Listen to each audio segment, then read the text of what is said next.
I don't know if anyone's told you that we have an election, which is a total crap show. 29 days left of this thing. 29 days. Can you believe that? And I'm dreading it. You know, I'm a political junkie. I was a history major in college. I was a political reporter as my first job for CBS News in Montana, covering the governor. I've covered politics for 20 years. So I love politics. I love history, but I'm dreading this election. I'm dreading it for what it means for the 72 days after the election. You know, what's going to happen after this? Will there be a fierce legal battle that like the likes of which we've never seen before? Maybe even worse than the year 2000 when Bush stole that election in Florida with all his little friends down there, Catherine Harris and all those people down there in Florida, a merry band of corruption. This could potentially be worse, or it could be the biggest landslide we've seen in years in an election, in which case that night we'll know who wins. And we'll know that, you know, President Trump crushed Joe Biden. It wasn't even close. Or Biden crushed Trump and it wasn't even close. I'll tell you, again, all eyes on Florida. And the reason that there's so much focus on Florida is because of if Florida shows a clear winner on election night, that's game over for President Trump. That's it. President Trump cannot win this election if the East Coast Florida result has him losing. He's done. No Republican president has won the presidency without Florida in over 100 years. Very small road to victory if that happens. Tiny and nearly impossible. So we do have some new polls out this morning. And we have our first look at the polls after the debate. the disastrous debate on Tuesday night, where we saw, yes, Joe Biden tell him to shut up, man, and President Trump interrupting Biden every 5 seconds. You know, there could have been some good things that came out of that debate. If President Trump would have actually shut up, we could have had Joe Biden trying to answer questions which he couldn't answer. We could have people right now could have some real clarity about Joe Biden on real issues like healthcare, Middle East, Hunter Biden, etc. But instead, President Trump interrupted him every 5 seconds and actually gave Joe Biden a pass. On the other side of it, of course, President Trump looked like a petulant child, and even Republican pollsters were just shocked at how bad he did. People who were Trump supporters were stunned by it. Independents were put off by it, and for the first time said that they might not even vote altogether for anybody because it was so bad. But we have a new round of polls out this morning, and I think that these are telling. Right now, President Trump we'll take a look at this. These are some of the new polls out from the NBC News Washington Wall Street Journal poll.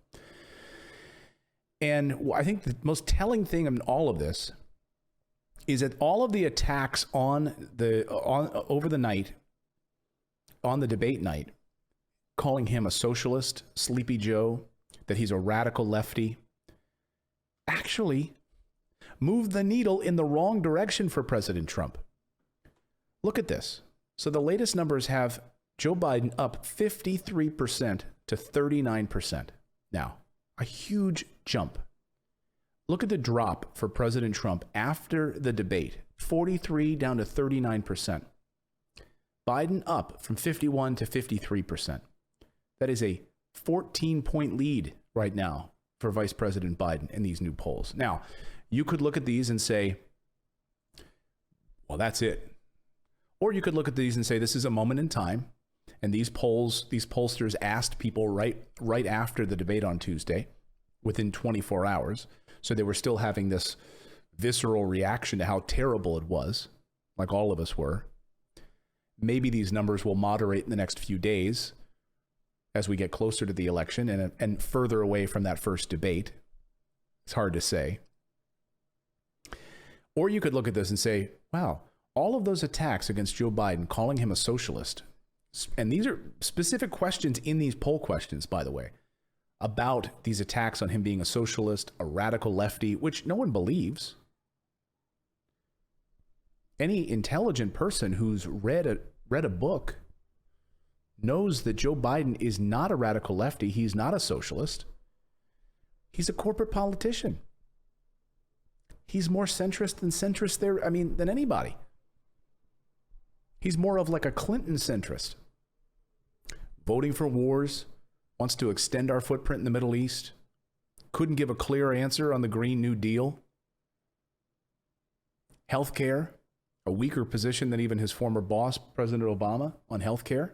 Nothing on universal basic income. He wanted to slash Social Security. He's walked that back now. But he is not a radical leftist. But that's the way, that was the strategy that Trump's campaign manager, Bill Sapien, wanted to go after him as a radical leftist.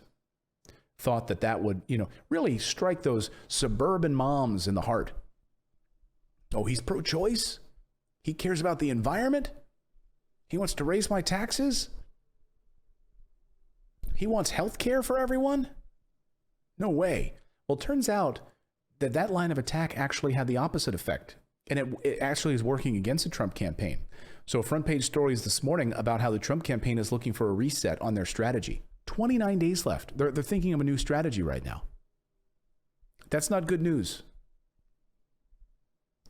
When you look at these latest poll numbers, 53%. This is the largest margin since this election began. This is not good news for President Trump.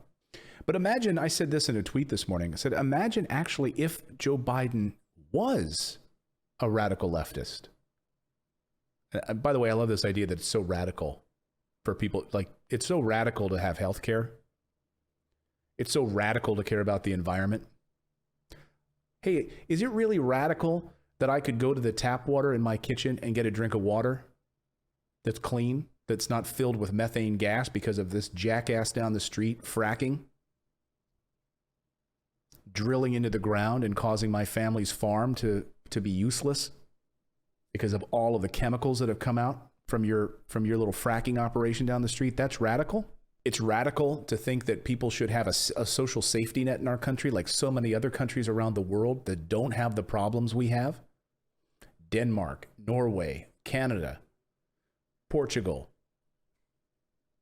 the Netherlands, the list goes on.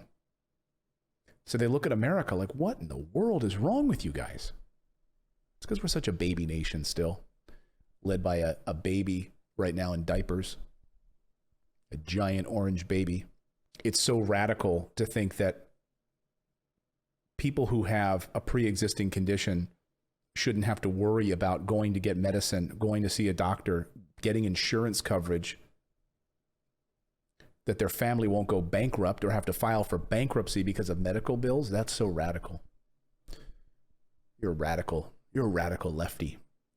But my point is, imagine if Biden actually was those things, and all of the attacks labeling him as such actually helped him.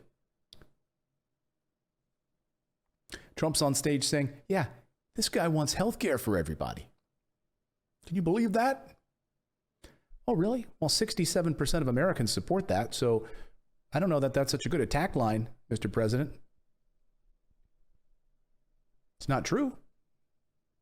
Biden doesn't want that. He doesn't want universal health care. Otherwise, he could have talked about it during the Democratic National Convention.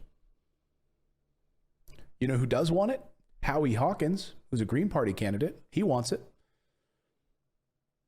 But we can't have third-party candidates, right? Because these two bought and sold corporate parties run everything. I was just struck by how these attack lines have worked, but in the opposite. And it just goes to show you a sea change is happening right now. And why Bernie Sanders had done so well until the corporate Democratic Party pushed him out. And now they all fall in lockstep, of course. They all fall in line and say that they're all Biden supporters. So maybe Biden could actually use this as an opportunity and to say, you know what? I know I have all these corporate donors that keep funneling all this money to me. They don't want me to talk about universal health care. They don't want me to end these endless wars in the Middle East.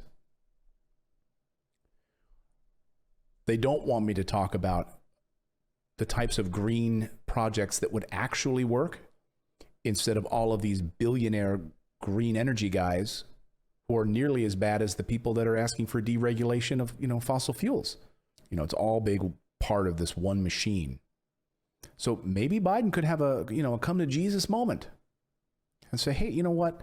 When I become president, I know that I said I really was going to keep us in the Middle East so I could keep lining these defense contractors' pockets. But you know what? I see the sun now, and I'm bringing our boys home and our women home. And I'm going to lower our defense budget because we don't need to be lining all these defense contractors' pockets anymore. I'm tired of people suffering in this country, and we need universal basic income. So we're going to reposition that money that we would spend on these foreign wars, and we're going to put them. We're going to reposition some of that money to make sure that no American is left behind. That all Americans get a chance to eat, put food on their table, nutritious food that's locally sourced and locally sustained, not flown in from Guadalupe. Where's Guadalupe? I don't know. Is that Mexico? I got to get a banana from Ecuador, put on a ship and flown to me, airplane and flown to me.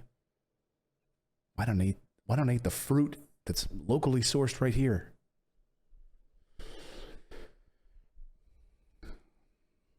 It's not good for President Trump. Those are the latest on the poll numbers. 29 days, folks. How many of you have already done pre and early voting? Michigan upheld, it was Montana. Montana upheld. The governor of Montana issued ballots to everyone statewide.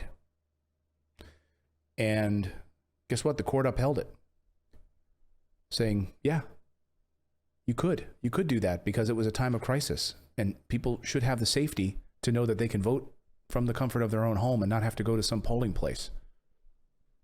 So that's been upheld in the state of Montana. Good for them. I voted like 2 weeks ago now in the state of Pennsylvania, and you can too. Go to vote.org right now to take action. 29 days, folks. Make sure that you've got all of this in line. Know who you're voting for. Know the issues. Do the research. Vote your conscience. And that is the very latest on the election. So thank you for smashing that like button today and subscribing to the channel. I really appreciate it. If you're new here, please, we welcome you with open arms. Just subscribe. We do this show live every morning, 9 a.m. Eastern time. We've got a great group of people here who join us every day.